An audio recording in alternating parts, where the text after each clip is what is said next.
you ready?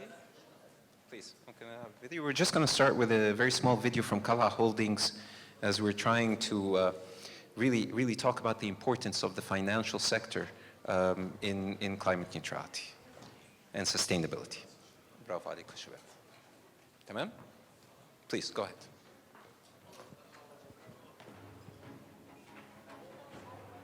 ERC applied the concept of responsible investing advocated by the United Nations Sustainable Development Goals. The project has been a good source of employment in general in Egypt. At peak, we were employing 18,000 people, of which 1,800 from the local communities. There is also a great environmental impact. We take out of the environment 96,000 tons of sulfur every year and 450,000 tons of coke that are being produced and disposed of safely instead of CO2 emissions in the atmosphere. ERC is utilizing an environment-friendly closed-circuit cooling system, which depends on a minimal supply of water and the reuse of this supply in the cooling process with the aid of cooling towers. ERC also has a contractual commitment towards the neighboring company, Cork, to perform some upgrades, including the installation of environmental monitoring equipment.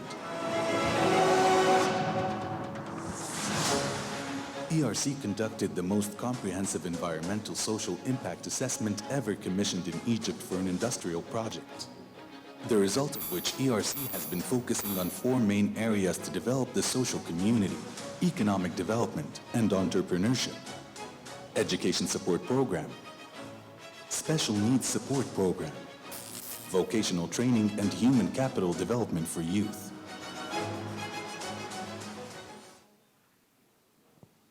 Thank you for that. And since we have played a little video of this great project that is going on, I want to start with you, Ghada, please, if I may. The first thing is congratulations on what I would call an addition to your position at Kala Holdings. Yeah. You are now the Chief Sustainability. That has been added from, a VP of Communications and so on. So sustainability is now becoming a very important priority for Kala Holdings, one of the largest. Today it was a private equity firm, now it's an investment bank. I believe that's the direction that you're going. Exactly. So we're quite interested to understand why the shift, where did it come from? Considering the fact that you do work on specific portfolios and a lot of them is in energy, not most of them are renewable, but how can we say you're moving into cleaner energy? So please, if you can explain to us what makes a company like Kala Holding interested in what we're talking about today. First of all, thank you, Ashraf, for this opportunity, and thank you to Nancy and Global Trade Matters. You guys are always ahead of the curve and leading us. This is a very critical topic we're here to talk about in Naharda, and I'm going to try to stick to English, but you'll find the mix. I think the question of what is the role of the private sector, if we're talking today about climate change and climate action. Let me start by saying that DNA of Kala Holdings is an Egyptian company that was started by two entrepreneurs in 2004. I would have to say they were visionary. When I joined back in 2008, what attracted me was their outlook on they wanted to see proper pricing for energy, subsidies removed, which we're now seeing. Most of their investments and the investment thesis was based on that. What is the implication of proper pricing? Proper pricing leads to efficiency in consumption and use of energy. Energy is a big play of Kala Holdings, which has transformed its business model, as you said, with key focus on energy and infrastructure. Energy, 2/3 of the global emissions in the world that we're suffering from today come from production and consumption of energy. So it is a very critical topic and theme. What is private sector doing in terms of the products and investments, and what is it doing in terms of its consumption patterns and practices? So the consciousness that the company had from its start and wanting to become a big Egyptian company, regional and global, involved interacting and interfacing. What kept alertness and awareness of the importance of being environmentally responsible was the fact that also our key investors were multilateral institutions. So I have to acknowledge also the role of the world and the global pressure on a local Egyptian company that is starting that wants to do business internationally and globally, and realizing that to be competitive, to attract investors and investment, to be able to trade and even export eventually, you need to abide by the expectations of being a responsible investor. So a big topic when I started working there was being a responsible investor, translated in economic responsibility. Your first responsibility is P, it's the profit. That's the first P, right? The second one is that you do it in an environmentally responsible way. So you do need to make sure that your shareholders are benefiting, as a company you're benefiting, the economy is benefiting. I mean, this project we just saw shows the economic impacts of a big investment. It created jobs, 16,000, over 16,000. It in fact has a lot of import substitution play. It's helping Egypt reduce 30 to 40% of its imports of diesel, but it's also environmentally responsible. It is cleaning the air. You can say that's a byproduct. You know what? It was part of the holistic approach of the project. It had to be economically, environmentally, and socially sound. The environmental aspects, we saw some of them. It's not just about the actual product. We are a second stage refinery, which means that we're taking a product and adding value to it. It was the residue and whatever comes out from Cork, which is Cairo refining company. We take what they used to go, which used to trash, and now we added value and produce out of it clean Euro 5 and naphtha and a lot of products that we need here in Egypt.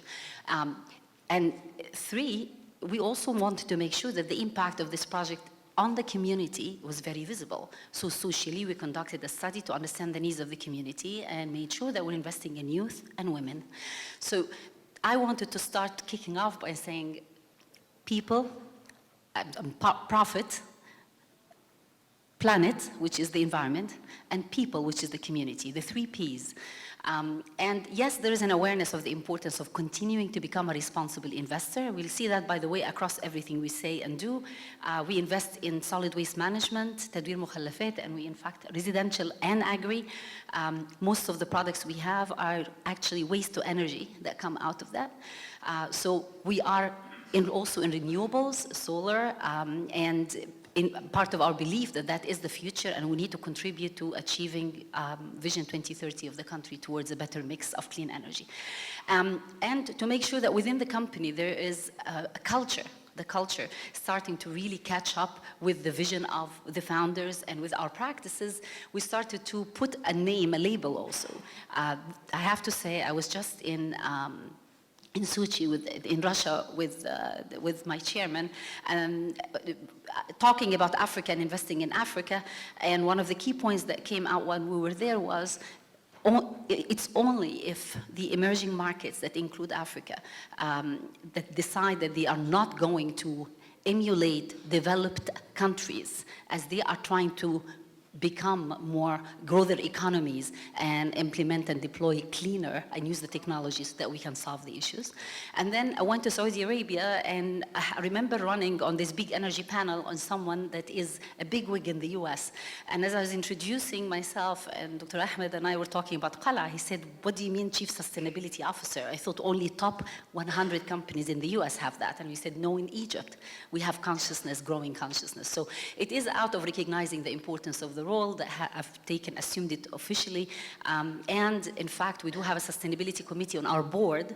And so the organizational structure is starting to reflect what we believe to be an upcoming also mission that we need to work harder and more focused, in a more focused way with the government and all the stakeholders, not just shareholders.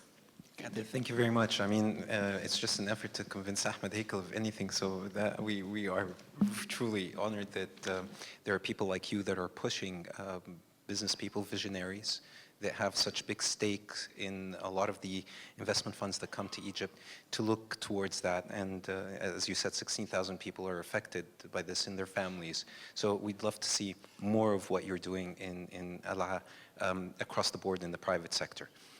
Now, Ilhami Bey Zayed, our mentor and one of the leading people in structuring the Egyptian tourism sector, the Egyptian travel sector. And we heard His Excellency the Ambassador of Denmark this morning talk about how now international travelers are being shamed on where they go and where they stay, and have a preference or are much more aware of what the sector is offering in different countries, and that raises the competitiveness as well. Now we've come a very long way, and we have been, one of our largest sectors of employment, and international foreign currency is the tourism sector, despite the fact that I believe it is underperforming under all circumstances. 12 million people a year are not enough. $14 billion are not enough when within the region we're seeing countries that are bringing, or cities that are bringing about 17 to 18 million people a year with much, much bigger revenues than what we have. So we're trying to grow our tourism industry, as we've seen with the high efforts of our current Minister of Tourism. What we've been able to do is maybe a recovery, but not growth, to 2007, 2008 performance levels, nothing more. But if we intend to grow to that number of the potential of 18, 19 million people, this means infrastructure needs to change, means more infrastructure needs to go in, means we have to take care of our eco-tourism part. And we have to build new ideologies towards tourism. So I think that was the introduction. I'll leave you to make the comment on where did we come from and where are we going and how is it going to help and how is climate change impacting our tourism areas and our tourism potential.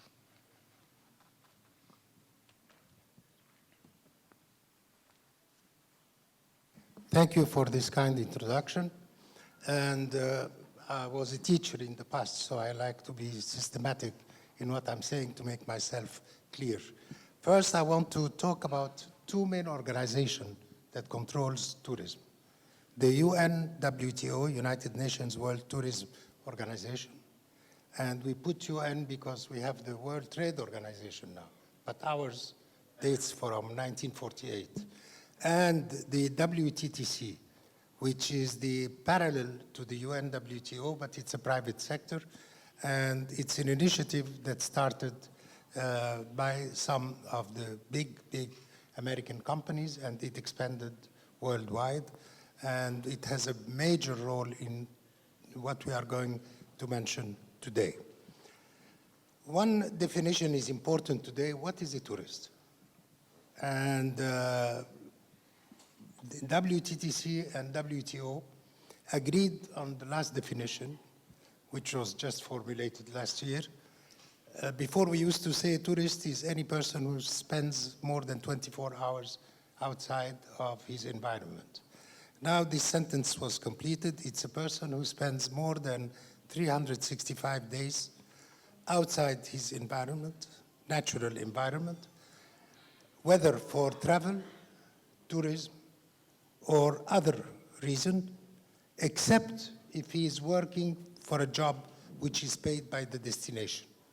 And this is very, very important to say this, because before we used to consider only the tourist who comes and leaves, but the businessman is a tourist in a way. He's using a hotel, he's using an airplane, he's using domestic transportation, so we have to take him into consideration as well. So this having been said, I want to tell you that in WTTC, and since its inception in 1992, 1997, we started talking about green globe. And we had to repeat and make ourselves understood and to tell people how it's important to have a green globe. And it's thanks to this initiative of WTTC that in 2007, when Zuhair Garana was the Minister of Tourism and Hisham Zazua was the assistant, that we started saying Sharm el-Sheikh should be a green city. Did we achieve it? No. Green means a lot of things. Now we have to think of carbon emission. Tourism is responsible for 3% of carbon emission worldwide. And 2.5 to be added if we consider aviation. But aviation is a big bulk, as you can see, on its own. We're going to talk about basically tourism. And what does it involve? It involves few factors. First of all, and utmost, is cleanliness. We have to clean. And we have a serious problem here. Because if you go to Sharm el-Sheikh, we have the Bedouin collecting the garbage because they insist they are the only one who collect it from the hotels, and they throw it in the desert. Water. We have experienced, after 2011, a major problem in Ras Mohammed. We have had fishermen coming from Suez to fish in Ras Mohammed. And this is not enough. They were followed immediately by fishermen from Fayoum. And I'm talking about real facts. And we had to pay. We shared the cost ourselves, and the governor of South Sinai, who's still the governor now, we paid 50-50. We paid £2 million to get this fisherman to go and fish somewhere else. But meanwhile, we had a shark attack on humans because they came to fish at a season where we have el-shu'ur there. They're reproducing, and this shu'ur, they eat the stars, which is a problem, and the sharks eat the shu'ur. So if you take part of it, we have a problem, an environment problem. So we had to deal with it. At the first 3 years, I can tell you, we had to accept to pay. We had no alternatives, 11, 12, and 13. Then we have to waste water. How to manage wastewater? I mean, especially recycling wastewater, and at least for agriculture, which most of the hotels do at the present time. Then comes the electricity. Saving on electricity or using cleaner systems for electricity to generate electricity. And in 2014, Hisham Zazo started the project, which cost the Ministry of Tourism £9 million, to get natural gas to reach Hurghada. And then the hotels had to extend it to their own properties. How many did? 3 or 4. It's like they do in urban communities as well. They'll get the gas lines to the compounds, but then you have to pay for it And to then go you into have your to- house. So 3/4 of the people do not initiate that final step of it.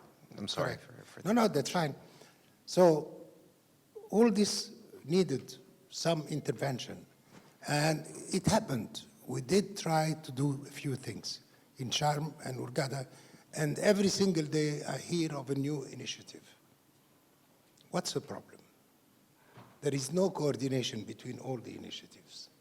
No coordination at the government level, and we always hear about there should be coordination, they should think as a team, but, and I leave the but, it's very important.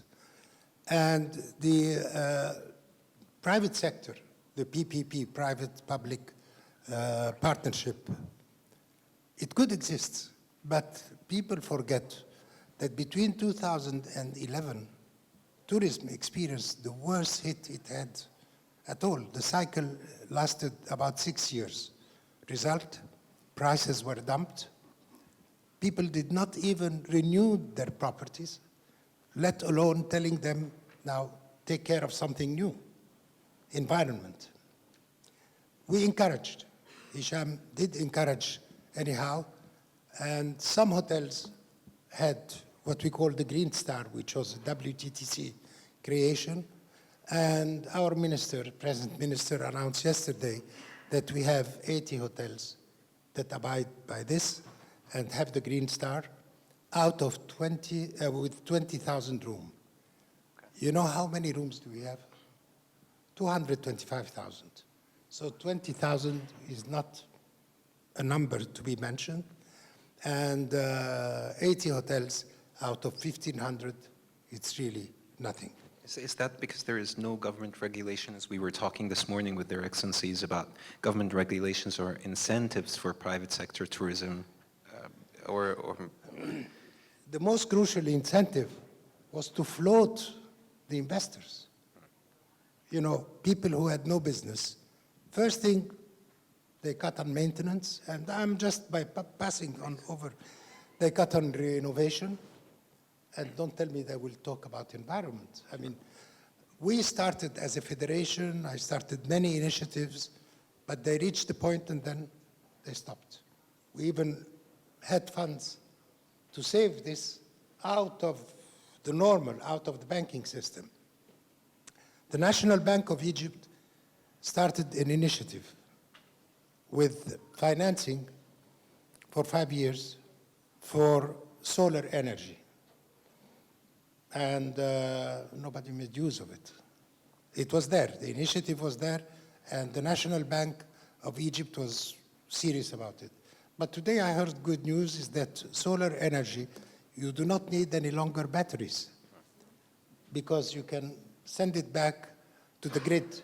Egypt implemented this, and these are very good news because batteries, it means that the project, it will take 12 years to depreciate this investment. Now it can take only 5 years. So there is advantage, but the government has to be sure that unless they pour in money, I don't have hotels, so I can talk freely. Unless they pour in money to these investors, most of them cannot survive. However, we have a big success story, and that's El Guna. El Guna is managing solid waste, is managing water. They recycle the solid waste, and they are really advanced in all respects. Plus, they have their own training and their own university. All this will boil down to important things. For achieving any sustainable tourism, we have to have what we lack, which is a vision. A vision followed with a plan, and a plan followed with implementation. Implementation followed with marketing. With all due respect to everybody, we don't have a clue about marketing. We get tourists because we are lucky. We get tourists now. There is a big resurgence of tourism because people started feeling there is much more securities in Egypt than in any other country. That's a fact. And that's due to the government at large. We have to pay them tribute for this. But it's not due to proper marketing strategy.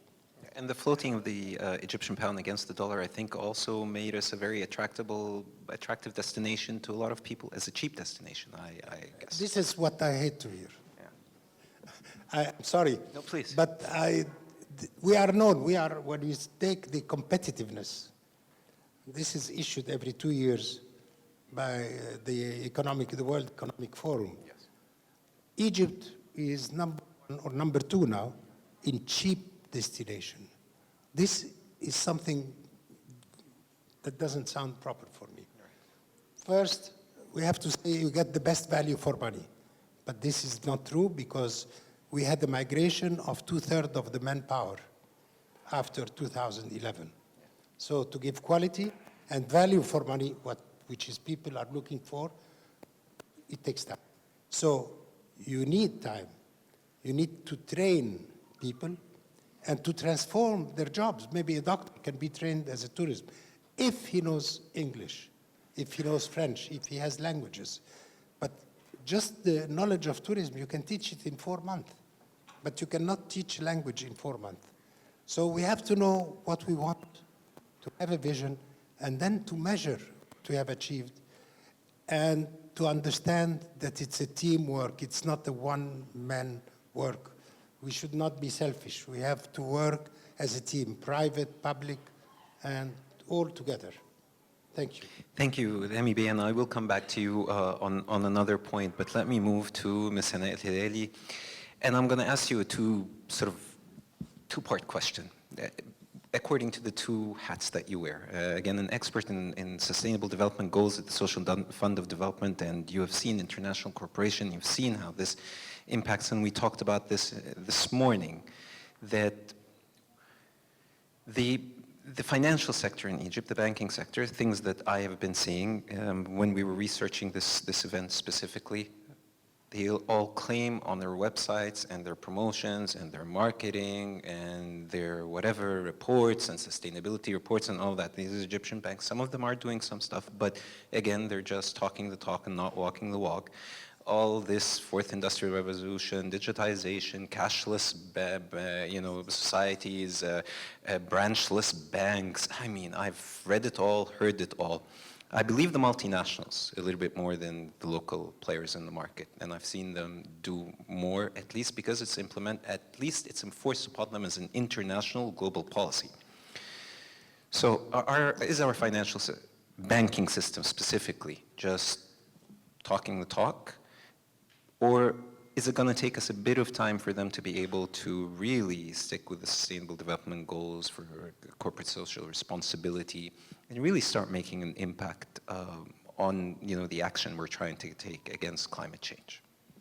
Thank you, Ashraf. First and foremost, allow me to thank you, Nancy, and the Global Trade Matters team, always for excellent initiatives, food for thought, indeed, on different and diversified topics. Now, which hat would you like me to wear first? This actually, the banking, the SMEs, as someone the CSR, that has the UN. insight of the financial sector. And again, I'm not talking specifically about your bank, but I'm just saying in the banking sector, since you are in that sector today, do you truly feel that all, like Hamibi said, we're not good at marketing? Or is it just a marketing gimmick that people are using now because this is some kind of trend? So we just post it on social media, because then I'm seeing that mostly. But when it really comes down to it, I don't think banks are doing the role. Why would you say that? I mean, this is banks belief. are starting to finance solar energy projects, corporate finance. Maybe during the break I initiated, and I think this is an excellent platform to initiate and jumpstart a green investment fund. My dear friend Reda, I think we should all join hands in doing that, not just banks, banks and financial institutions and think tanks and so on and so forth. I have seen this and I'm going to wear now my UN Sustainable Development hat. In the last summit, or in the last General Assembly of the United Nations in September 2019, where the Secretary General announced the Climate Action Forum, and I'd like to walk you through the 9 tracks, or the 9-track mind of the climate action for the audience to have the exposure on what it says. It's not a matter of banks in Egypt. It's not a matter of financial institutions. It's not a matter of community development. I mean, it's all combined. I mean, the whole globe is talking now about clean energy, is talking about climate neutrality, is talking about how to eliminate emissions, and so on and so forth. So my input in that is that we need to enhance, and that's on a global level, and of course this can be and should be implemented in Egypt and in the region, enhancing the climate mitigation of major emitting countries. Number 2 is the social and political drivers, and we should have this incorporated also within our strategies in Egypt, such as health, gender, and security. Not to forget and not to omit the youth and public mobilization. And I heard during the last session, the previous session today, talks about youth and their involvement, about women empowerment, and through my experience in SDGs and with the UN, it's all cross-cutting. It's all cross-cutting functions. If we're talking about SDG 1, ending poverty, hunger, no hunger, empowerment of women, decent jobs for all, climate, agriculture, and so on and so forth. This is all cross-cutting when it comes to the climate neutrality and going back to nature. Youth and public mobilization and streamlining the youth participation across related topics. And now I'm going to wear my social fund, SMEs, and microfinance hat, because I think that is an important tool in promoting such projects. Especially if we're talking feeding industries and industrial clusters that feed into the larger ones. During my past life at the Social Fund, we financed actually solar power projects, small projects in solar power, which were encouraged and enhanced and, supported by the UNDP in Egypt. And I think this is a donor approach. And I also call from this platform to seek donors' interventions together with banks in Egypt, together with financial institutions, with think tanks, to jumpstart such initiatives. The energy transition, including boosting renewables, and that is a top priority issue, energy efficiency and storage.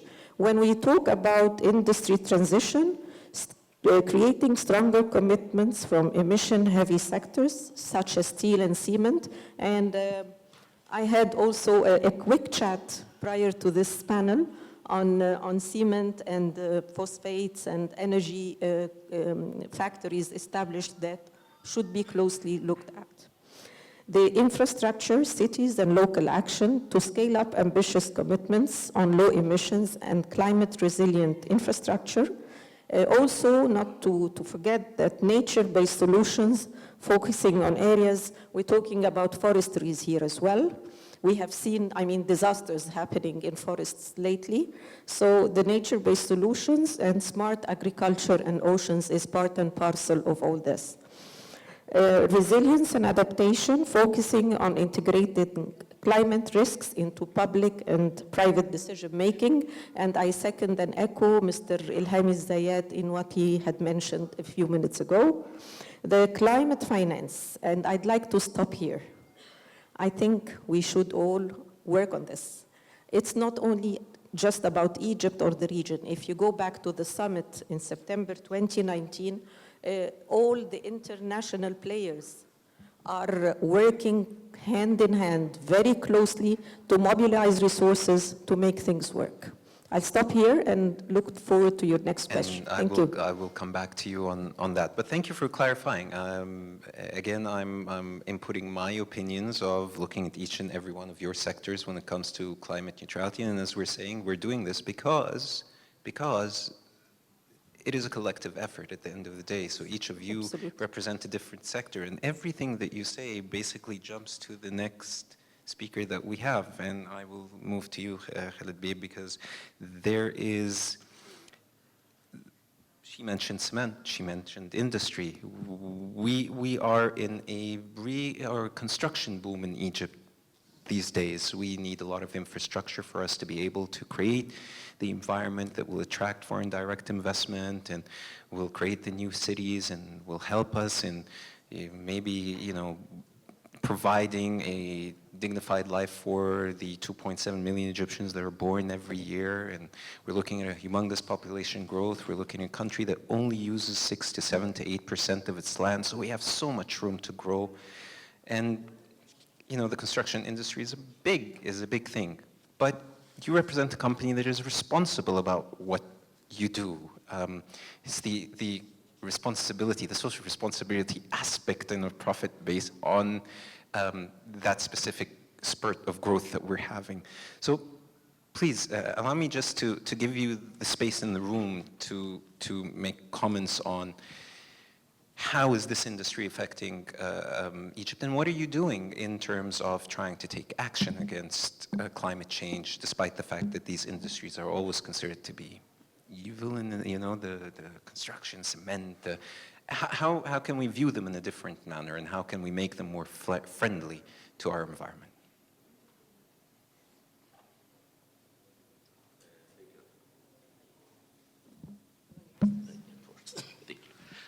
Ashraf, thank you. Thank you for bridging from this question, introduction, to the cement industry.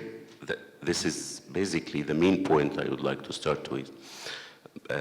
Frankly speaking, we are, let me say, concrete is the second most substance used worldwide after water.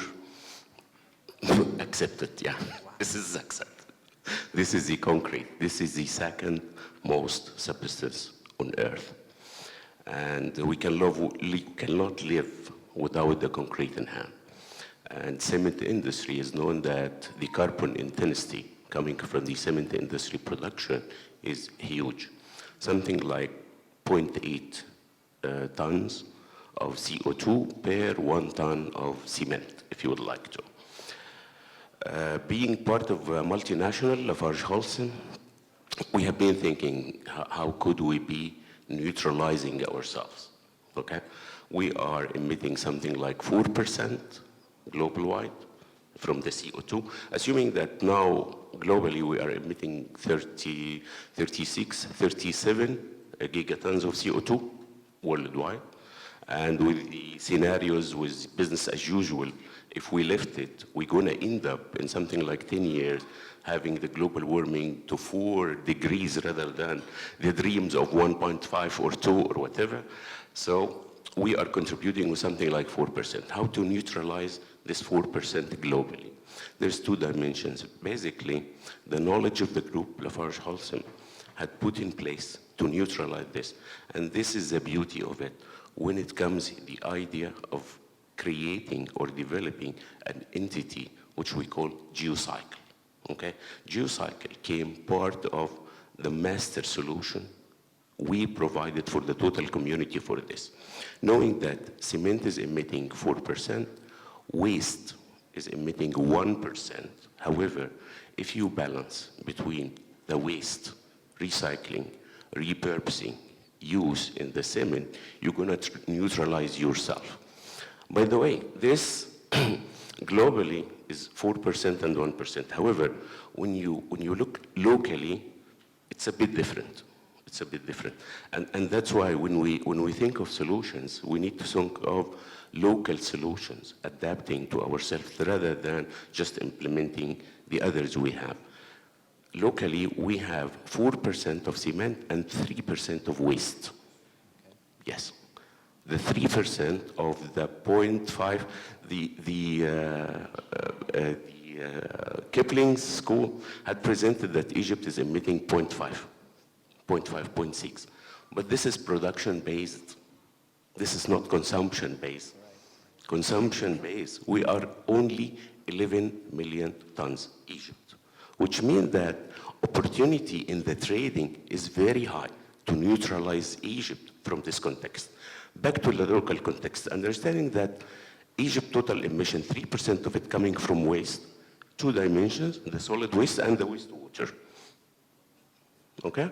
They are emitting methane. So that's why to have a plan to better utilize those into the cement industry will equalize it. However, when you go back to the cement industry to neutralize this, you find some challenges. We are looking to the ton of cement, a ton of waste as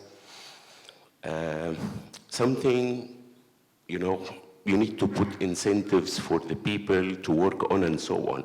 From my point of view, total economic dimensions of the price or the cost of the ton of waste has not been properly calculated yet from the government. There is a role should be there to relook to the cost we are anticipating per ton of waste. Sorry to interrupt. When you say the role of the government is a very big concept. Who in the government would have the responsibility to be able to come up with a matrix to calculate the ton per waste? I believe, I would just echo Mr. Ilhami's comment that basically it's a collective work. What is it as a collective work? I see Ministry of Environment, Ministry of Trade, and the Energy. These 3 pillars should be there. And agriculture, of course. So that's why I believe we need to re-look to the things. Having these opportunities, delivering to the risks or the challenges we have, this is a local solution when we can reach neutrality as fast as we can. This is one part of it. The other part of it, when you are working on the waste, okay, you are not only using this waste to the cement rather than you are preventing 1 ton of waste from emitting methane for long ages. So last year, for example, Geocycle had been able to repurpose 1 million tons of waste in Egypt. Okay, Egypt is roughly producing 22 million tons of solid waste each and every year. Repurposing 1 million tons of them means we stopped emitting of 1 million tons of CO2. That the intensity of waste is 1 ton to 1 ton. So this is how it works. I believe that there is a lot of opportunities, okay, covering the challenges we are having, but we need the collaboration. Yes, private sector, multinationals, we can depend on the experience there, transferring to the local, implementing local solutions. However, there is supposed to be role played by the other parts to make sure that we are reaching what we call the circular economy part of it. This is what we mean by circular economy, by the way. I actually moderated one of the sessions on circular economy with you 2 years ago, as a matter of fact. And I remember His Excellency, not this current minister, the minister previous to this, got up on stage and said, how do you even translate that into Arabic? I specifically remember that, but it's quite interesting. It made sense to him at that point. And I think that that's something like climate neutrality. The expressions themselves, like circular economy, we need to create more awareness to it, to the private sector, and really push forward. I'm gonna move off and continue with industry, and then go into services, and then I'm keeping you for last because I need all of this to sort of be put into a legal context. But Ahmed, you remember when, maybe 10 years ago, you were much younger, and I didn't have as much white hair, and you were starting this Karm Solar whole concept, as frustrated as you were most of the time because the government hadn't come up with, some kind of matrix for you to sell your electricity back on the grid, but you pushed forward until that law eventually came out. And like Ilhami Bey was saying, now you've got technologies where you can completely be off grid. So back then we were talking about Vision 2020, 20% reliability on renewable energy, 20% reliability on renewable energy by 2020. Have we achieved that? That's number one. So now we've put it into Vision 2030 to reach that point. And how has the market dynamics changed within the solar energy market? And what kind of impact can that market actually have? And we're talking about ecotourism, we're talking about sustainability, we're talking about, the fourth industrial revolution and banks and all of this. I mean, solar, considering the fact that we're in Egypt, not Finland, is intensely important to what we're doing. Why isn't our reliability much larger than that? Why aren't we seeing a government drive, even for urban communities, the new urban communities? So how do you see solar in Egypt at this point? طيب هو let's just say انه البيزنس موديل بتاعنا او الطريقه اللي احنا بنشتغل بيها ما هياش معتمده بالاساس على الاجراءات الحكوميه اللي خاصه بالقطاع بتاع الكهرباء، بمعنى انه لو انت قررت ان انت هتشتغل على حاجه فلازم يبقى عندك القدره انك تشتغل عليها بغض النظر ايه اللي بيحصل حواليك، يعني لازم تتأقلم معاها. فاحنا بدأنا بعد الثورة على طول، يعني احنا بدأنا في اكتوبر 2011، فالوقت ده كان وقت لسه ما كانش واضح قوي ايه اللي هيحصل في المجال الطاقة في مصر. لو تفتكر كان ساعتها في انقطاع للكهرباء بيحصل كتير، وده كان اكيد مشكلة، بس اللي احنا كنا شايفينه ان كان في احتياج للكهرباء، وان مصر عندها مورد مهم هو الطاقة الشمسية، ازاي نقدر نستخدمه بالطرق الفعالة. فكانت في الوقت ده لما بدأنا كانت الحاجة الأساسية اللي كنا بنحاول نقلل من استخدامها هي الديزل. فبدأنا مع الزراعة في ان احنا نشتغل على تحويل مضخات المياه اللي بتشتغل بالديزل ان احنا نخليها تشتغل بالطاقة الشمسية. فالنهاردة القوانين او اللوائح اللي طلعت بخصوص الطاقات الجديدة والمتجددة في 2014 و2015 كانت أساسية ومحورية في فتح المجال عامة لشركات أكتر بكتير. ويمكن المشروع بتاع تعرفة التغذية اللي هو نتج عنه بنبان هو ده اللي ساهم إن كتير من الشركات الأجنبية الكبيرة اللي بتشتغل في الموضوع جت مصر. بس مش دي الحاجات الأساسية اللي هتضمن إن المجال ده هيكمل. خليني بس أنا يعني في حاجة مبدأ أساسي ومهم لازم نبقى فاهمينه ان احنا ما بنعملش طاقة شمسية او طاقة رياح عشان عايزين نبقى ناس كويسة ولا نبقى اولاد ناس ولا اي حاجة من الكلام ده. احنا بنعمل طاقة شمسية علشان هي الحل الانسب بالنسبة للمجتمع زي مجتمعنا. ليه؟ لان احنا في مكان فيه إمكانية إنتاج كهرباء كتير جدا من الطاقة الشمسية، لأن المورد الشمسي عندك عالي جدا، فبالتالي تبقى متخلف لو ما استخدمتوش، لأن ده هيخلي تكلفة الطاقة عندك عالية جدا. فإحنا بنستخدم الطاقة الشمسية عشان نعيش، مش عشان يبقى شكلنا climate كويس. neutrality, climate بص action type of thing. خلينا بس يعني هقول لك حاجه. يعني ما فيش حد في مصر او الناس قليله جدا جدا جدا اللي مهتمه بحمايه الكوكب او حمايه البيئه او اللي بتفكر في اي حاجه من الكلام ده. لو قلنا غير كده نبقى كلنا بنضحك على بعض. تمام. مهمه الناس اللي بتؤمن بالحاجات دي او لها انها فعلا مهتمه بحاجه زي كده او قلقانه فعلا، وانا قلقان جدا على الموضوع ده. بس الواحد بيتعلم ليه؟ علشان لما مش عشان يتنطط على الناس باللي بيتعلموا، بس عشان ياخد الحاجة اللي بيؤمن بيها دي يحولها لحاجات الناس تعرف تستخدمها.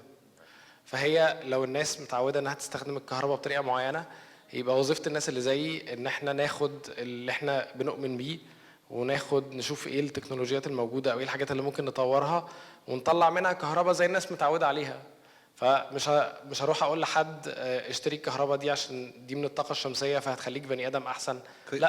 Could you actually differentiate that on the grid? لا هي يعني روح هات بغض سولار النظر بانلز حطها في البيت عندك عشان initiatives. احسن لك. بس هي فاتوره بقت في غاليه جدا. يعني في انجلترا كنا يعني كنا بنعمل حاجات زي كده، بس كل ده اي كلام. وعشان كده الاتحاد الاوروبي او الدول الاوروبيه او امريكا حتى فشلت في حاجات كتير جدا كلها معتمده على تحفيز الاستثمار في الطاقات المتجدده او فرض ضرائب الكربون. كل ده اي كلام. يعني كل ده حاجات في الاخر بتبوظ. يعني انا النهارده لما ابقى واحد بشتغل في الطاقه الشمسيه والاقي في منحه من هنا والحكومه بتساعد من هنا وده مش عارف بيعمل ايه، طب ما انا يعني انت بتبوظني، انا هبقى بني ادم كسلان مش مضطر ان انا اطور من شغلي عشان اعمل حاجه احسن. ده كاننا رجعنا للدعم، يعني دعم المواد البتروليه ودعم الطاقه يعني the problems that got us into the subsidies start off with. So what you're saying is we shouldn't subsidize renewable energy in a sense. بالظبط. So we don't fall in the same problem we had before. Our job انه to produce electricity from renewable energy that is cheaper than conventional sources of electricity, much easier to use, علشان نحسن من حياة البني آدمين ونتعلم حاجة جديدة. اوكي؟ فوظيفتنا مش ان احنا نشتغل في الطاقة الشمسية علشان نعلم الناس ازاي يبقوا كويسين، او مش ان احنا نقعد نتكلم على طول نقول احنا we're sustainable او green او اي حاجة من الكلام. كل ده فعلا محدش فارق معاه. يعني احنا بنقعد يعني حتى لما تبص على بره الكلام ده كله اسمه اللي ابتدى يحصل في كل حته اسمه جرين واشنج. يعني انا كنت شغال في شركه من اكبر الشركات في العالم في الطاقه، كنا بنصرف كميه صرف رهيب جدا على طباعه البامفلتس اللي بتقول هاو جرين وي ار. لو كانت الفلوس دي كلها اتحطت مثلا في محطات طاقه شمسيه ولا في R&D كان نفع، يعني كان يبقى ليه فايده، بس الورق ده كله في الاخر بيترمي. فهي الفكره انه النهارده في مصر احنا عندنا فرصه ان احنا نتعلم حاجه بجد. يعني عارف زي الفرصه بالظبط اللي كانت في السبعينات عند الخليج، ربنا اداهم بترول قد كده طلعوا منه في الاخر بايه؟ ولا حاجه، a bit of skyscrapers.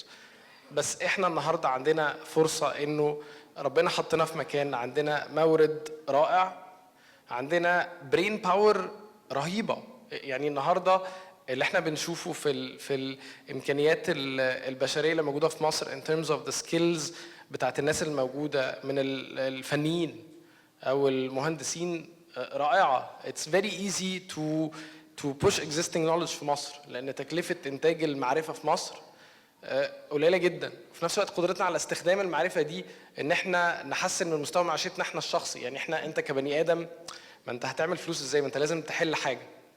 اوكي؟ فذاتس واي البرسبكتيف بتاعه الرينيوبل انرجي انها لو مش هتستخدم عشان نحسن بيها حياتنا and we produce cheaper electricity and we become more independent ملهاش لازمه. في تغيرات بقى اساسيه في التكنولوجيا بتحصل انت كده كده هتلاقي نفسك قدامها ولازم يبقى عندك حل. بمعنى انه النهارده احنا بنبص على قطاع النقل، الترانسبورتيشن سكيم او الترانسبورتيشن سيكتور ده از هول.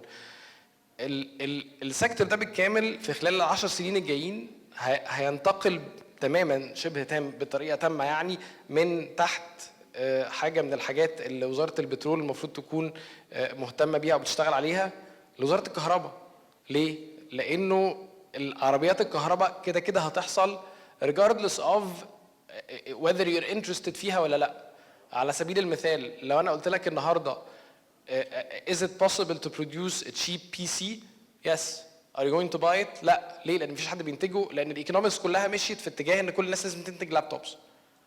فالنهارده الاقتصاديات بتاعت العالم ماشيه في اتجاه ان كلنا بغض النظر احنا عايزينه ولا لا هنروح للعربيات الكهرباء. طب لما تحصل هنعمل ايه؟ هل عندنا الانفراستراكشر بتاعتنا تسمح بحاجه زي كده؟ لا. طب مين شغال الموضوع؟ مش عارفين. فدي نوعيه ان الموضوع ما هواش احنا مش بس بنتكلم على حاجات تو فيل جود ولا تو لوك جود، احنا بنتكلم على حاجات من الاساسيات بتاعت البنيه التحتيه بتاعت مصر لو ما حليناهاش هنبقى في كارثه، وكلها معتمده على مورد سهل جدا ان احنا نستخدمه. That's a brilliant take on this. Thank you very much for يعني being straightforward to the point. Dr. Boss, he just reinforced everything that you were saying in my office a couple of days ago.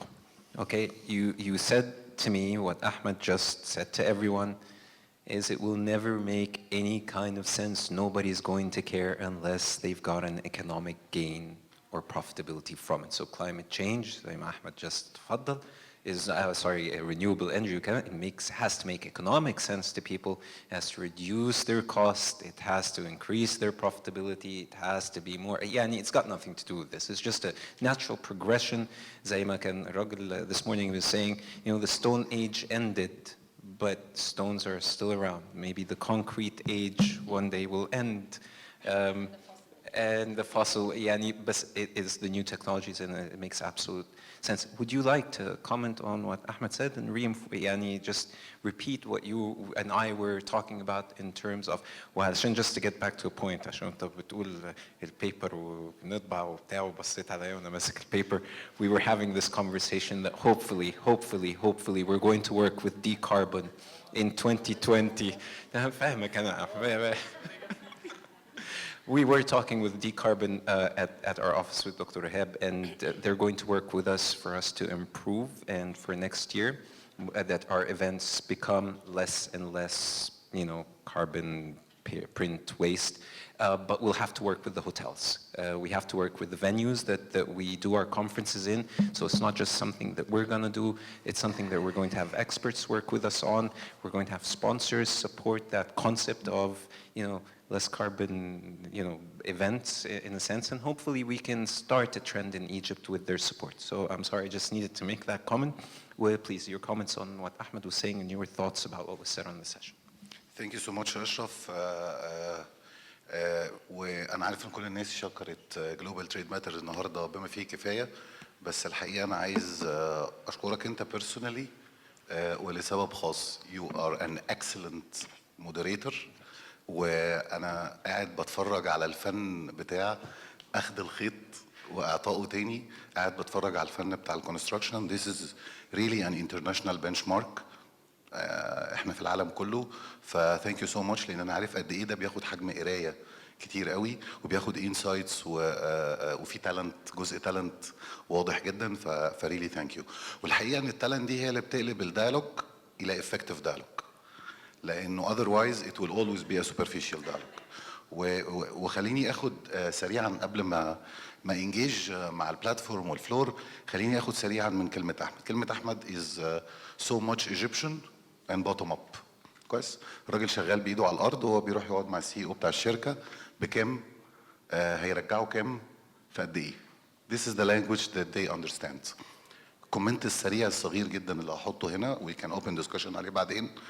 ميزه الديالوجز دي انها ممكن تعلمك ان كام دي ممكن تبقى مختلفه، ويرجعوا كام دي ممكن تبقى مختلفه، والمده ممكن تبقى مختلفه. I will mention 3 examples بس. الاكزامبل الاولاني احنا بيشرفنا النهارده معانا هنا دكتور هشام عيسى، هو واحد من اللي بيشتغلوا على الكاربون ماركت انيشيتيفز في مصر وفي الوطن العربي. كل السولار سيلز والسولار بانلز اللي احمد بيطلعها ليها كاربون فوت برينت ريدكشن، ممكن يبقى برايسد وممكن يأثر في البرايس فورمولا. ف this is what we need these platforms for علشان نقدر ناخد الورك اون جراوند ليفل تاني. ده نمبر 1.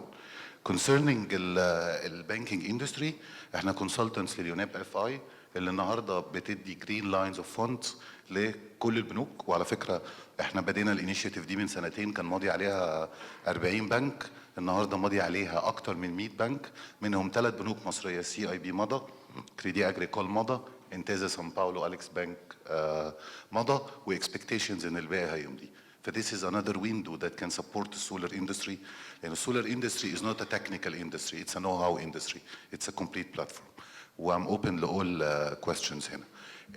الجود نيوز بقى اللي عايز انقلها للفلور انه this panel is not representing at all للsustainability community in Egypt. الحقيقه الsustainability community in Egypt is dominated by women. Out of 20 to 30 clients I'm working with, I have one sustainability manager.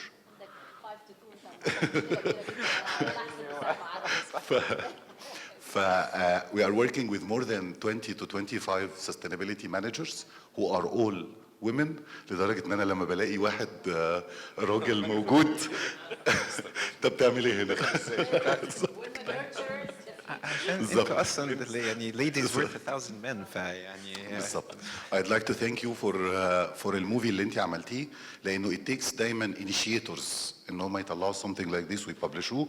بس حضرتك فاهمه وانا فاهم انه until today للاسف كل السستينابيلتي ستراتيجيز بتاعتنا ار نوت كور بزنس مودلز، لكن هي ات ذا peripherals. وبالتالي احنا بنواجه تحديات غير طبيعيه لما بنخش نقعد مع سي اي او دول مجموعه السستينابيلتي. طب معلش بعدين عشان انا عندي بزنس ميتنج مهم. واور رول is to take these initiatives into the core business model of الشركات with more awareness and more understanding. الجود نيوز بقى الثانيه اللي عندي الحقيقه لمستر الزيات. مستر الزيات ذكر 3 كلمات مهمين جدا جدا and they are core strategic و operational، فدول جمالهم. When it comes to strategy we need a vision. الجود نيوز اللي عندي ان احنا كارنتلي بنخلص الحمد لله النسخه المحدثه من استراتيجيه مصر 2030 بالتعاون مع وزاره التخطيط.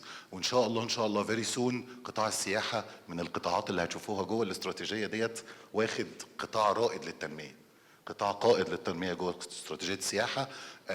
حصل انجيجمنت مع وزاره السياحه وبناشونال بيبرز. ف this is also a very good news. لكن في الحقيقه نقطتين ذكرتهم حضرتك. الاستدامه needs a lot of participation, cooperation and coordination. واكنهم جولنا في نقاط ضعفنا كامله. يعني اكن لو في سباي قاعد بيحط الاجنده دي، او لو في تريتر قاعد بيحط السستينابيلتي اجنده، he would not have done it better. احنا we are very bad communicators, we are very bad participators، ما بنعرفش نعمل انجيجمنت. وكمان احنا دايما شايفينها زيرو سم جيم مش بوزيتيف سم جيم. احنا مش شايفين الوين وين ستوري اوف ذا بيكتشر. فده الكومنت السريع يعني. الكومنت السريع اللي عند حضرتك ان انا سمعت النهارده رقم السي او 2 ايميشنز بتاع مصر 4 مرات كويس في كل الجلسات. و this is something that needs to be corrected، لان انا حسيت ان دوت بيبعت مسج مش مظبوطه ومش سليمه about الكونتكست. Were they all the same? يعني Yes, whoever- all the of 4 them. times they were All mentioned, of they them were were the correct talking number. about 0.5 to 0.6%. So we need to correct It means this this is figure. the available information to Yes, the people. I that agree, put it and out. I don't Okay. understand where this number come from. الفاينل كومنت انا عارف بقى، واللي عايز اقول لكم عليه انه ممكن تكون اصعب حد حاول يتكلم النهارده على البانل دايما اللي بيلبسوا اكتر من وان هات، لان هو ما بيبقاش عارف where should I address the issue from, where should I tackle exactly, where should I eat the apple from. This is simply my overall comment سريعا، وهبتدي بقى اخش في الموضوع. انا بقى عندي مشكله اكبر.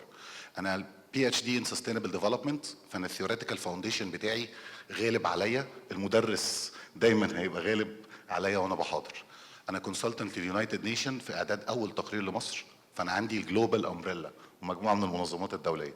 انا كونسلتنت للحكومه المصريه في اعداد الاستراتيجيات الوطنيه سواء بالكلايمت تشينج او في السستينابيلتي. انا كونسلتنت للبرايفت سيكتور اللي بشتغل معاهم كلهم، فانا الديفرنت هاتس مخلين الموضوع صعب عليا جدا في ان انا ادرس الايشو، وعشان كده I will play your game. I'm going to draw I'm going to go on your footsteps in the architecture. اول جلسه حطيت الجلوبال برسبكتيف، تاني جلسه انت عملت ستيرنج للايشو اون ا مور ديبر ليفل، النهارده هو نازل بيتكلم مع الناس اللي بتimplement على الارض.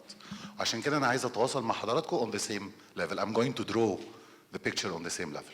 الاول خالص احنا بنتكلم على حجم CO2 emissions او جرين هاوس جاز انفنتوري النهارده، واحنا قاعدين بنتكلم قد ايه في العالم. الرقم ده مهم جدا. احنا بنتكلم على 37.1 جيجا طن في end of 2018. This is to start from. كويس؟ طيب ايه اخبار الجروث ريت في الرقم ده؟ في 2017 الجروث ريت في الرقم ده كان 1.7%. في 2018 الجروث ريت في الرقم ده وصل ل 2.8%. النهارده قبل ما نخلص السنه دي we are expecting 3+%. This is برغم كل الجهود والمؤتمرات برغم كل اللي بنعمله ده this is the end of the story. احنا رايحين باللانجوج بتاعتك نلبس في حيطه بمنتهى السرعه. طيب السؤال التاني اللي بيطرح نفسه احنا دلوقتي عندنا ستوك 37 بليون طن، وعندي فلو عمال بيتراكم عندي. I need to take from both. بس الاخطر دلوقتي ان انا اوقف النزيف، ان انا اوقف الفلو. طب الجروث ريت اللي بيحصل في الجي اتش جي ايميشنز ده جاي منين؟ ارتبط ايكونومتريكالي بظاهرتين. الاولانيه هي البوبيوليشن جروث ريتس، والثانيه هي الجي دي بي جروث ريتس. كويس؟ طيب فين في العالم البوبيوليشن جروث ريتس هي الاعلى؟ لو قلنا انه البوبيوليشن جروث ريت احنا النهارده تعداد سكان العالم 7 بليون بلس according to the UN statistical office احنا هنوصل الى 11 بليون، وده الاند اوف الجروث ريت سنه 2100. كويس؟ سوري 2100. كويس؟ يعني احنا هنزيد كام مليون؟ 4. 3 مليون من ال 4 مليون هيزيدوا في افريقيا. 3 مليار اسف من ال 4 مليار هيزيدوا في افريقيا. يبقى اول مسج جايالي تيك كير اوف افريكا. كويس؟ طيب تاني مسج جايالي اكبر جروث ريتس بتحصل في العالم بتحصل فين؟ اكسبكتد من النهارده لحد 2050 افريكا will lead الجي دي بي جروث ريتس. يبقى اكبر 2 reasons for increasing the flow of climate change والجي جي emissions جاي من افريقيا. يبقى اول حاجه على الجلوبال ليفل العنوان بتاعي لما اقعد اتكلم مع حد افريكا از ذا كي. ده اول مسج انا عايز ابعتها على الجلوبال ليفل. طيب ننزل بقى تحت شويه، لو ابتدينا ناخدها سيكتورال ليفل قبل ما اخش على السيتويشن اوف ايجيبت. مين اكبر قطاع متسبب في الجي اتش جي ايميشن جلوبالي؟ ودي تاني مسج انا عايز ابعتها في الفورم بتاعك. تاني اول قطاع متسبب في الجي ايميشن جلوبالي هو الالكتريسيتي ان بارتيكولر. كويس؟ 65% من الجي اتش جي ايميشنز اللي بتطلع في العالم بتطلع من الالكتريسيتي. كويس؟ and this is where your solution come like حل واضح جدا. لكن في معلومه تانية غايه في الاهميه بقى. مين اكتر سيكتور بيحصل فيه دلوقتي جروث ريتس في الاميشنز بتاعته اكتر من الالكتريسيتي؟ اليكم المفاجاه، الاي سي تي سيكتور. الاي سي تي سيكتور دلوقتي اجمالي استهلاكاته للالكتريسيتي جلوبالي هو الدوله رقم 3. يعني لو عندي يو اس اي يجي بعدهم تشاينا، تيجي بعدها يو اس اي، يجي بعدهم الاي سي تي سيكتور. فالاي سي تي سيكتور زي ما البانل الثانيه شافت انه سولوشن which is digitization is a solution، لكن كمان digitization is a threat. عملنا اناليسز ايه اكتر حاجه بتستهلك كهرباء جوه الاي سي تي فريم ورك. لقينا حاجتين غايه في الاهميه. الاولانيه الانكريز اللي بيحصل في الداتا فلو. طب مسكنا الداتا فلو ده كسرناه، ايه اكتر حاجه جوه الداتا فلو بتطلع سي او 2 ايميشنز او مسؤول عن سي او 2 ايميشنز؟ لقيناها الافلام، الموفي كونتنت اللي بيتحرك من خلال الداتا فلو. طيب جوه الموفي كونتنت مين اكتر شركه في العالم مسؤوله؟ نتفليكس. انا بنزل بقى معاك لغايه تحت خالص. كل فيلم حضرتك بتتفرج عليه، اسف مش كل فيلم، كل ساعه لفيلم حضرتك بتتفرج عليه حضرتك بتبقى مسؤول عن 3.2 كيلو جرامز اوف CO2 emissions. Back to VHS بقى يعني بالظبط. This is sectoral. كويس؟ فالمسج اللي عايز ابعتها ايه؟ واللي عايز اصلحها في الفورم بتاعك ايه؟ IT و ICT is a solution. بس in the same time IT و ICT is a threat. وعشان كده كل شركات التليكوم النهارده والاي سي تي اللي عندها جلوبال برانشز بتجري على زهران علشان تقول له لو سمحت عايزين نعمل سولار باركس في بنبان وفي غيرها، لان she understands انها بارت من البروبلم and she needs a solution. كويس؟ This is the second message I want to give through this forum. It is important لينا كلنا ان احنا نفهم انه الاي سي تي sector is not as good as much as we believe it is. طيب ثالث مسج مصر بقى. concerning مصر للاسف كل الارقام اللي اتنشرت عن مصر وبمعرفه الحكومه المصريه ارقام سليمه ولكنها قديمه. مصر لم يعد معدل ال CO2 emission الجرين هاوس جاز انفنتوري اللي فيها يمثل 0.6% من المعدل العالمي. My expectations احنا عدينا النهارده ال 1% slightly. احنا عدينا ال 1%، احنا يا اما above ال 1% يا اما under. ودلوقتي احنا مصر هتطلع الباينيال ابديتد ريبورت وهتطلع الناشونال كوميونيكيشن بتاعها اللي هيبتدي يتكلم عن الحجم الحقيقي لهذا الجي اتش جي انفنتوري بتاعنا. على فكره ده اكتر من المانيا، ده اكتر من الدنمارك. كويس؟ طيب what does this mean؟ مين اهم سيكتور بيكونتريبيوت بقى جوه ده؟ نمبر 1 بيجي الانرجي سيكتور، ونمبر 2 بيجي الاندستريال سيكتور ومعاه الاجريكلتشر سيكتور. This is the third message I want to put. احنا CO2 emissions بتاعتنا مش قليله. احنا CO2 emissions بتاعتنا comparatively مع دول العالم عاليه ومعدلات الزياده فيها قويه جدا. طيب لو رجعت بقى الاول كومنت قلته في حاجتين بيخلوا معدلات الزياده في CO2 emissions تزيد. population growth rates و GDP growth rates. ايه اخبار الجي دي بي جروث ريتس عندنا؟ جي دي بي جروث ريت اللي احنا مستهدفينها في استراتيجيات الوطنيه 7.5%. This is the highest globally. طيب وايه اخبار البوبيوليشن جروث ريتس؟ اخبار البوبيوليشن جروث ريتس احنا بنتكلم في 2+%. This what is happening on ground. In conclusion لماي فيرست انترفنشن على البانل، ايجيبت افريكا وايجيبت ممكن تبقى مفتاح لاندرستاندينج افريكا وايجيبت اند افريكا. لو انا من الديسيجن ميكر على الراوند تيبلز انترناشونال والجلوبال كوميونتي، ايجيبت would be my radar and Africa would be my radar لانه there is no climate action without Egypt and there is no climate action without Africa. شكرا يا فندم. Thank you so much.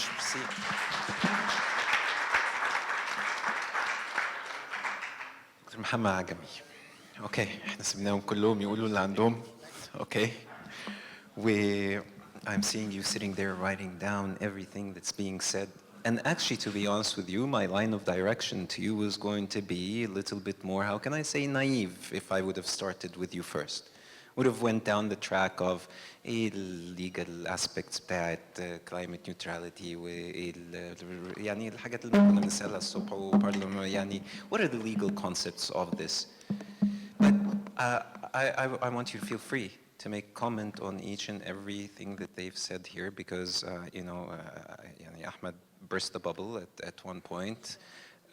يعني Ahmed burst the bubble at one point, and let us be very realistic. And again, it's all down to profitability and economics and finance and need, and it's not a concept of just climate change and climate action, climate neutrality.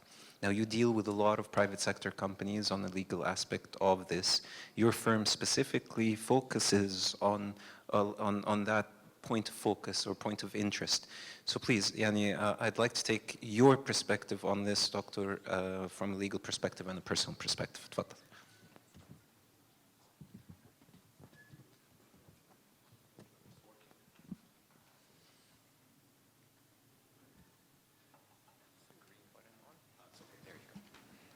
First of all, I'd like to thank you. It's really appreciated to be invited to this gathering, and really would like to thank the audience as well. Have this kind of tolerance, too much actually intense of information. So and then finally with the legal. So somehow would be afraid that it would be having a big burden when it comes to legal and issues, regulations, etc. So I would like to summarize in terms of story. أحيانا القصة بتكون sometimes يعني having some beauty about the issues. أنا الحقيقة I would like to speak about the Sustainable Development Goals from the initiative of the global, as a global initiative from the UN lately, يعني end of 2015.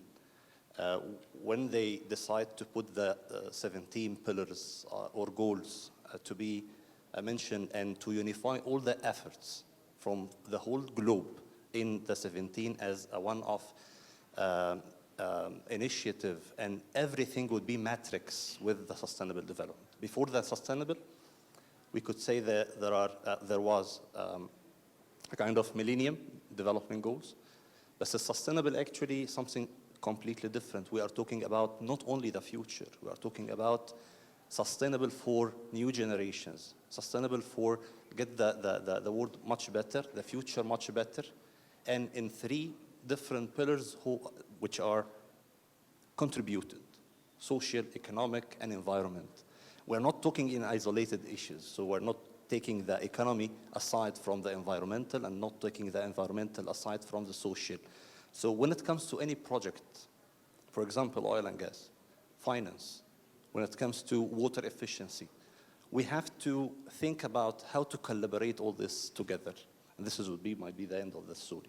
So the SDGs is all about the future, is all about not only initiative and taking thoughts and taking panels, forums, different conventions everywhere across the globe. It's not about theoretical things, because we already have a liability toward the globe. We already have a risk, a very great risk. When it comes to Europe, on the current base, we're talking about temperature right now in Europe raised like more than 40 and 45, which is and completely different than Egypt. For example, Egypt or the Middle East, if the temperature is like about 45 degrees, we still have some pollutions in air, so the rays might be cracked. But in Europe, it's a pure ray, which actually cause a lot of harms and burns to the face and cancers, skins, and etc. So we are all liable, yes, we are all liable, because we are not selfish, just seeking about our profits nowadays, and just forget about our children. And our children is our liability as well. So that's why the global initiative actually turns all this global issues matrix with also the internal laws of each country. For example, Egypt, as a leading example, became ratified to Paris Convention. And Paris Convention is one of the great conventions that lead all the countries to be contributed to the climate change as a liability. What's next? The next is changing in laws. قانون البيئة هيتم تعديله، هيتم تغييره، هيبقى فيه emission of carbon would be different. عندنا targets we have to reach with a certain, very, very certain period. And we are talking about 2020. And then all the companies who are for the countries who are ratified or signatory to this convention should make a carbon reduction. This is by force. This is coming by law. فلو انت مش عايز تخفض النهارده درجه الكربون بتاعتك او الاميشن بتاعتك، طيب بالقانون هيكون مفروض عليك. And you will pay a lot until you get such kind of reduction. And the beauty انه هنا ممكن يكون في a kind of a lot of opportunities, a real opportunities when it comes to الكربون ماركت او when it comes to الكربون certificate. انت هتصرف كتير, you will pay a lot علشان تخفض الاميشنز بتاعتك وتكون complied مع القانون, سواء القانون المحلي او even after that for القانون الدولي. بس the beauty ان اللي انت بتصرفه عشان تخفض وتحسن البيئه you will get be reward, انك هتقدر تاخد بعد كده according to reports والverifications اللي هتحصل عليها هيبقى معاك certificate of carbon and you can sell it and buy it and this is the new market of carbon of carbon market. And then شوف انه a lot of collaboration will came across all by coincidence لانه في unification. احنا عايزين نكون كلنا بنتوحد علشان we have one target. فهتلاقي for example البانكينج sector would go through ال green bonds and ال green finance looking after giving incentives بيخفض درجة الريتس الانترست ريت عشان to give much interest. في الوقت الحالي قد يكون the banks are taking this from their profit as a kind of initiative or a program initiative. But if we are change this to a regulation that each project which have a green initiative لا ده ممكن يبقى يحصل على yes or CSR فده ممكن يقدر ياخد على تمويل أفضل بكتير. وبالتالي هنلاقي إن الأويل أند جاز وهنلاقي الأذر energy when it comes to a business of power هنلاقينا إن إحنا عندنا opportunities كتير لما نروح للباترز لما نروح للسمارت جريدز لما نروح للefficiency even في الكابلز and distribution. And plus oil and gas right now companies and يعني most of the clients from oil and gas might be a representative to them are looking for very huge oil and gas but looking for sustainable and looking for a solar power plant. Especially there's a push now, the digitization of the oil and gas sector in Egypt becoming a digitized oil and gas hub. Absolutely, yes. يعني, let's see, for example, 2 months ago when 100 French companies had came across and signed the pledge agreement in France with the witness of the President Macron. And they are funding a lot for the solar, for example. And why the funds are coming from across the solar in exactly, and this is might be the comment for my colleague. Because the power GPS or the generation power by gas is really much profitable than the solar plants. So for example, the margin in the solar after construction and EPCs and everything until the COD and then to get the great margin is like 8-9. So it's not the much appetite when it comes to the gas, for example. Gas might be talking about 30-20, it depends. But again, there's a very big gap between both. So that's why actually banks are funding and making such an initiative in order to push, to give incentives for such kind of electricity.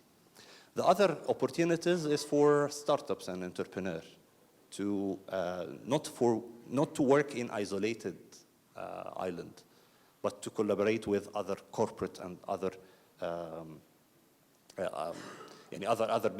other big corporation in order to have the beauty of collaboration.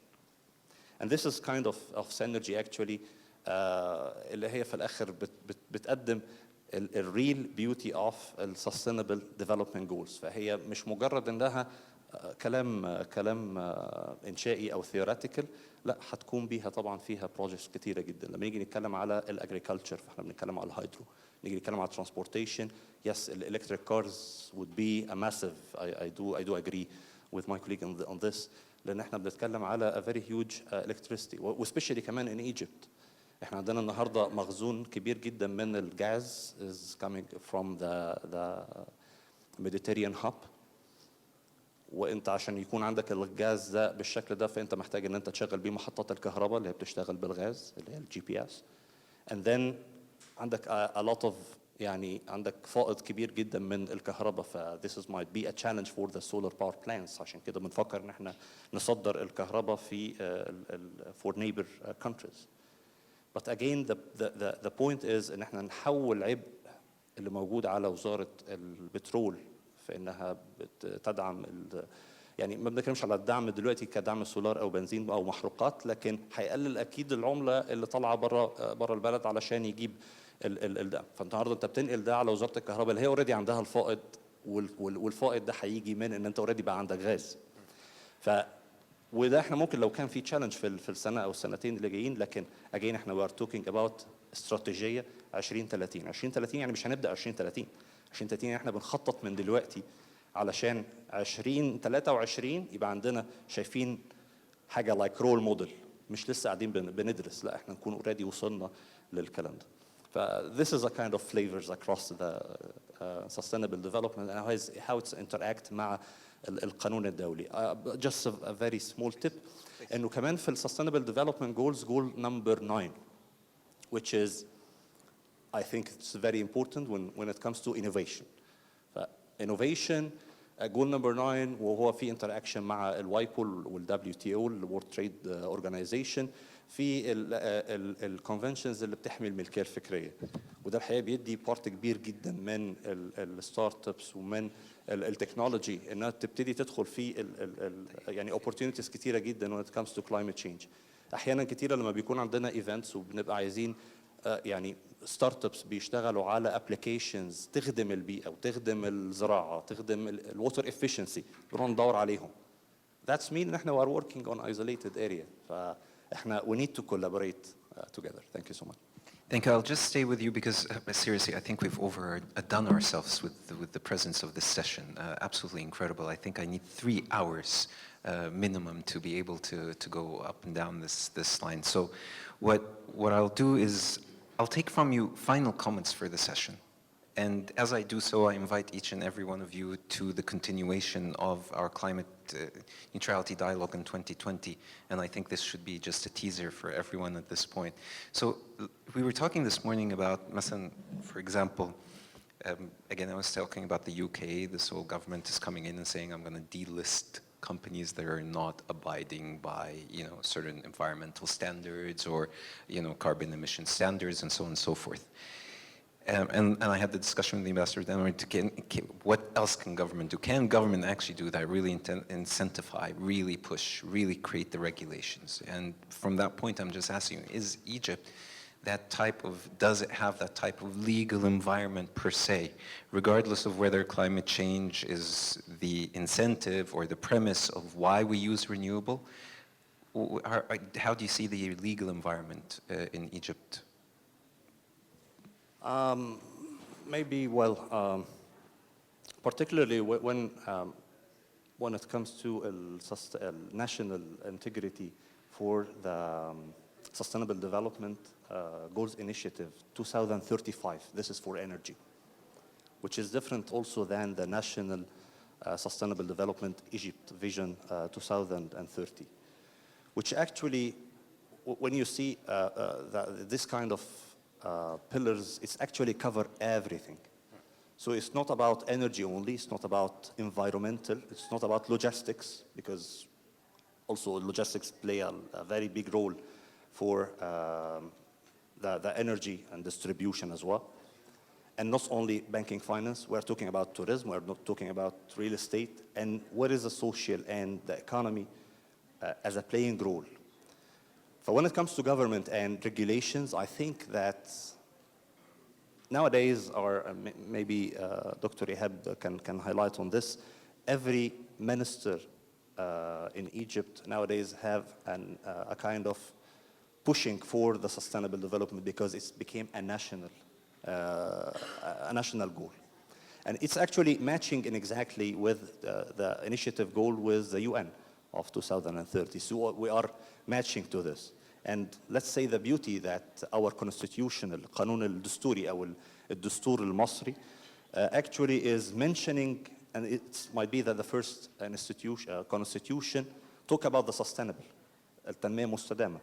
فده أول قانون بيتكلم على التنمية المستدامة والاستراتيجية بتاعتها. فالمفروض إن القانون يكون ليه subsidiaries، كل subsidiaries different بقى pillars، different قوانين، الإجراءات الوزارية اللي بتبتدي تصدر لازم تكون كلها بتراعي برنامج الاستدامة والأهداف بتاعت التنمية المستدامة.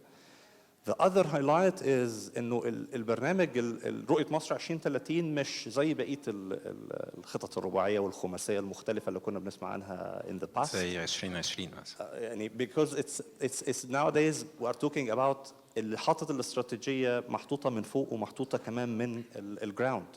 فاحنا we are meeting or we're trying to meet both synergies together. فده حقيقي جزء كبير جدا من الكولابوريشن. انا يمكن كنت representative فيها مع البرايفت سيكتور and they are actually having a different يعني رؤية مختلفة لما بيكون البرايفت سيكتور هو اللي بيتكلم وهو اللي بيتواجه. وأتصور إنه في خلال السنوات القليلة اللي فاتت يعني شفنا كتير جدا collaboration ما بين البرايفت سيكتور والجفرمنت in a different projects. So this is actually reflect يعني how is we are right now. Thank you very much, Hinem. I'll take final comments from you, please, within a 3-minute context as we go down, so we can finalize. Very quickly in telegraphic points. The UN calls for reduction of emissions by 45% by 2030. From a global perspective, Germany committed to neutrality by 2050. France will no longer enter into trade with countries that do not implement the Paris climate action. In order to implement this, what do we need? We need education and awareness on all fronts. We need corporates to commit. I've jotted some points because this was a very challenging and informative session, in fact. Corporates to commit to setting climate targets across their operations, and we're talking here whether be it multinationals, local, private, public, and so on and so forth. Banks, and I'm wearing my bank's hat now, should be moving portfolios to carbon neutral investments by 2050. I'll end by an important quote, which I really enjoyed from the UN Assembly in September 2019, and the quote is by youth. The world is waking up and change is coming. Whether we like it or not, governments have to abide. Acceleration of climate finance is a must, and I call from this platform for green funds, green investment funds, green bonds by government, green everything, and let's have a better and a greener planet. Thank you. Thank you so much, Hannah. Please. Comment? Yes, final comment. How do you make Donald Trump change his mind?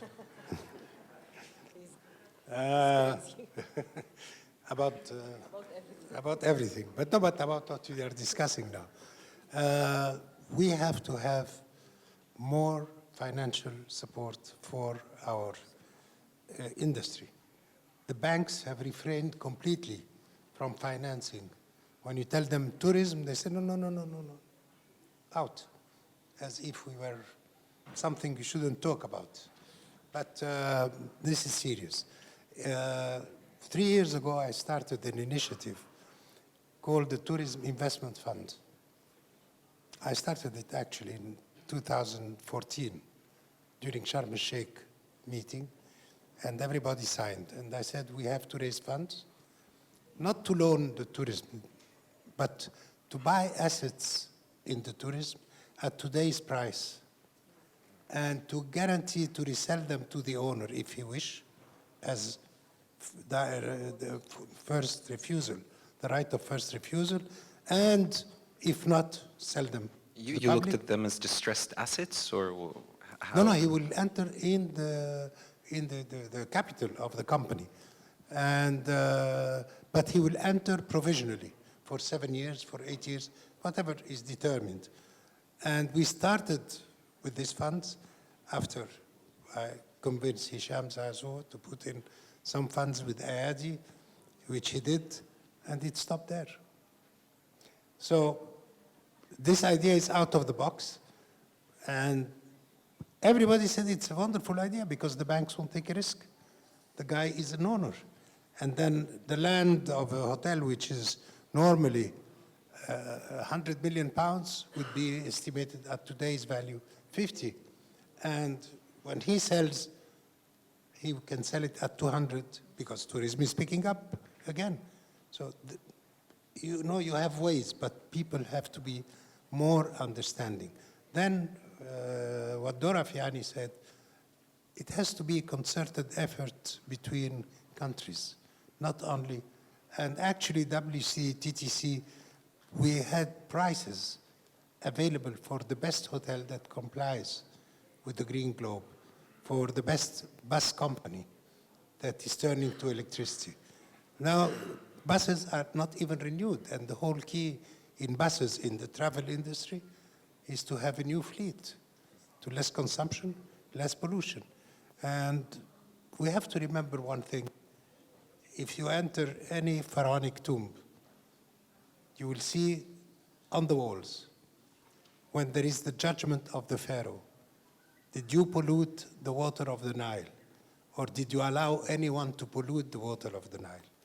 I mean, let's remember this. This was said 5,000 years ago, and I hope we'll think about it. Thank you so much. تفضل. Same thing. Basically, I have a story, you know, I don't have a message. I do recall last summer,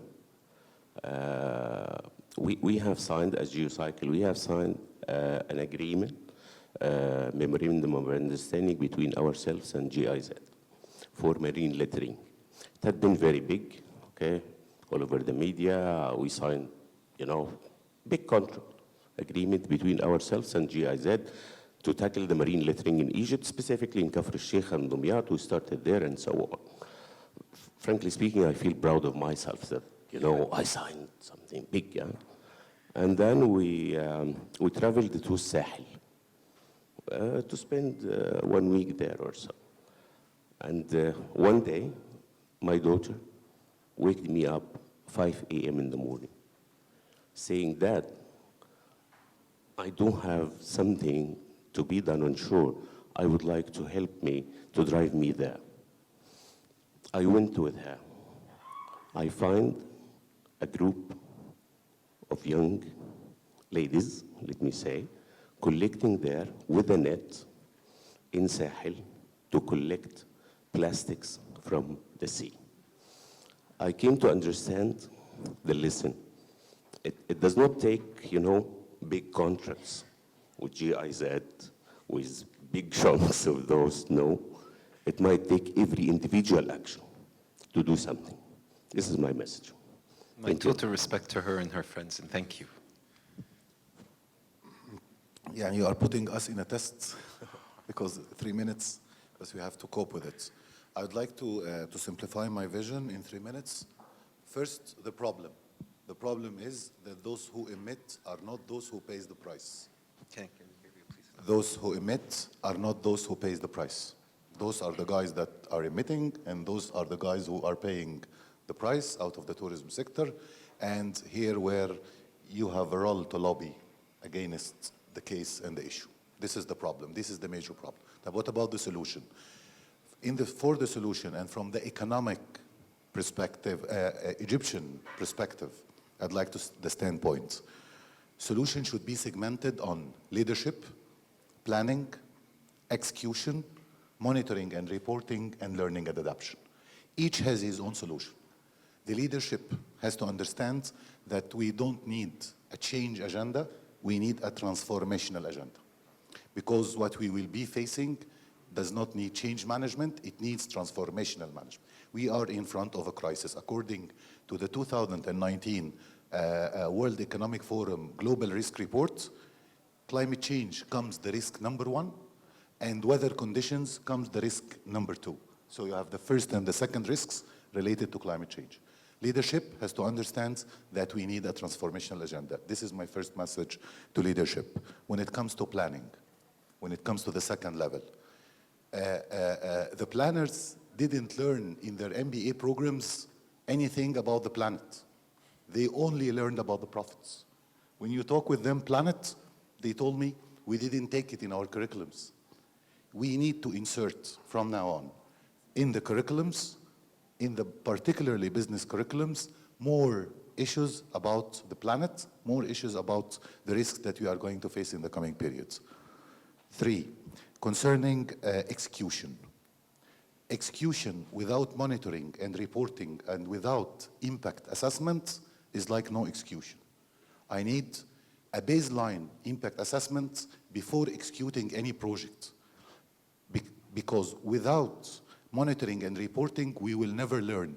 I have no problem that we commit mistakes in period 1 and period 2. But I have a problem if you are not learning. And if we want to learn, we have to do 2 things, which is against our culture, unfortunately. First, we have to self-criticize ourselves. And second, we have to accept mistakes. You have to give rooms to everybody to be mistaken in order to learn.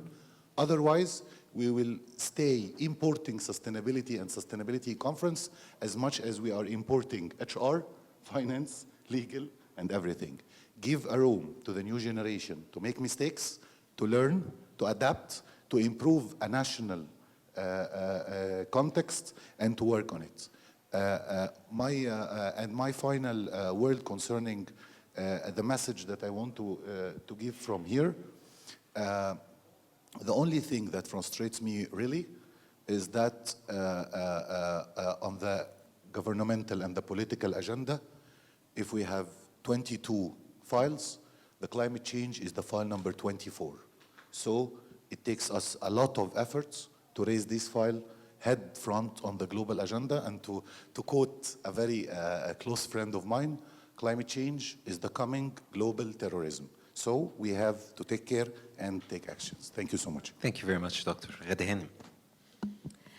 It's so hard to comment after all of these very powerful speakers, but okay. So we started zooming in on an example of one in the investments of Qala. I think I'm here to talk about, as we're summarizing, being a responsibility, a responsible investor, a responsible citizen, a responsible country, a responsible world, right? Responsibility means that we are, number one, starting to look at what it will take to change. Because you know what? As someone was saying before, climate change is here. It has happened. It is happening to us. So this is not, I think bringing the problem home is critical. One of the first things we need to all understand is that it is relevant because it's happening to us here in Egypt. This is not something distant, it's happening to our country. So I think the relevance of the problem is important, and educating all the dimensions, all the different sectors involved about it is important. Second, I think that businesses for the longest time have made money, and capitalism has made money and focus on profit. I think we do need to finally wake up. I mean, I'm proud to be part of a company that in fact was responsible from the start, but that's an aberration. That is unique. We cannot build the future using the same formula that got us here. We need to start to change, and I think the acknowledgement that we need to collectively work on that change is important. The change will only happen on multi-dimensions. Change doesn't happen with one actor or one of us starting to think about it. We need to look at first what policy, and regulators and what the government is going to do. Is it going to be static or dynamic? Is it going to keep up with the facts and the changes that are happening, and the fact that we are in fact having to put in guidelines for private business, for tourism, for all the different industries and sectors, and how we're going to go, where we're going to go from here. So policy. Technology. Is the technology developments and innovations going to be linear, or is it going to start to become exponential? So fast that in fact it's beyond just the electric vehicles and beyond one or two things, then we start to really see the change around us, because it's only when you have the pressure of the policy and you see this technology and adoption that the private sector and the business community and finance community is going to start to put money in and start to think, you know what, there's market, it's a bankable opportunity, I want to start to take advantage of it and leverage it and feed it and fuel it. But we need, in order for that to happen, they need to see the policy, the technology, the adoption. Industries starting to feel the pressure that they must start to change. We all hear about the circular economy, the R's. We need to reuse, we need to repurpose, we need to recycle, we need to do a lot of these, but industries need to feel that pressure. It needs to be part of how they get a license, to be able to trade, to be able to do anything, and that we need to see also on this industry level. Finally, consumption. Consumption patterns have to change, and that is not, I'm talking about both from how companies are consuming. Every single actor in the society needs to start to look at their consumption patterns. Are they responsible enough? We look at consumption and how it's going to change if, in fact, the emerging markets, and particularly we talk China, we talk India, and we talk at Africa, that you're absolutely right. With the magnitude of population there, are they going to repeat and start to use fossil or are they going to leapfrog and start to use new technology? So the adoption and the consumption patterns are going to be important. Finally, they will only change if you have a change in mindsets, الثقافة المجتمعية, which goes to the education. And how are you spreading this understanding? This does not happen by the government just putting a policy in. This happens at school from the young age. We need responsible citizens to grow up understanding their impact and footprint on the environment, and that everything they do has makes a difference and has an impact. Thank you. نورانا دايما غدا هنا. احمد بيه final comments. بص، هو في 3 حاجات هي اللي بتمكنك انك تحل اي مشكله: الابداع التقني، الابداع الاقتصادي، الدوافع الانسانيه.